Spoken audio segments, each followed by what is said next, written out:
കൊല്ലം കൊട്ടിയത്ത് ambulance ഡ്രൈവറെ മർദ്ദിച്ച സംഭവത്തിൽ പോലീസിന്റെ വിചിത്ര എഫ്ഐആർ തള്ളി ആംബുലൻസ് ഡ്രൈവർ ബിപിൻ.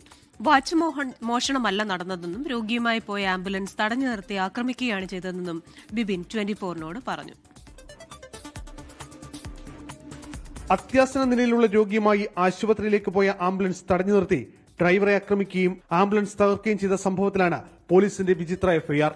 ആക്രമിക്കുന്ന ദൃശ്യങ്ങൾ സഹിതം പരാതി നൽകിയെങ്കിലും വാച്ച് മോഷ്ടിക്കാൻ പ്രതികൾ ശ്രമിച്ചുവെന്ന് മാത്രമാണ് കൊട്ടിയം പോലീസിന്റെ എഫ്ഐആറിലുള്ളത്. എന്നാൽ പോലീസ് എഫ്ഐആർ തള്ളുകയാണ് ആംബുലൻസ് ഡ്രൈവർ ബിപിൻ. തന്നെ ആക്രമിക്കുകയും രോഗിയെ ആശുപത്രിയിൽ എത്തിക്കാൻ വൈകുകയും ചെയ്തുവെന്ന് ആംബുലൻസ് ഡ്രൈവർ 24-നോട് പറഞ്ഞു.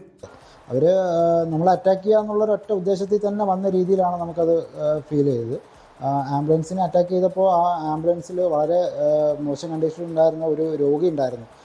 ആ രോഗിയെ പോലും അവർ കണക്കാക്കാതെ ആ വണ്ടിയിലുണ്ടായിരുന്ന ബൈസ്റ്റാൻഡേഴ്സായിട്ട് ഉണ്ടായിരുന്ന ഒരു 3 പേരുണ്ടായിരുന്നു.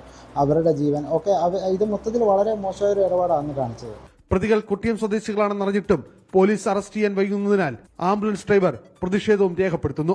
ഇതിപ്പോൾ പ്രതിയെ പിടിക്കാത്ത ഇതുവരെ പ്രതിയെ കിട്ടിയിട്ടില്ല എന്നാണ് നമ്മൾ അറിയുന്നത്. പ്രതിയെ പിടിച്ചില്ല എന്നുണ്ടെങ്കിൽ നമ്മളതിനെ വളരെ സീരിയസ് ആയിട്ട് തന്നെ എടുക്കും.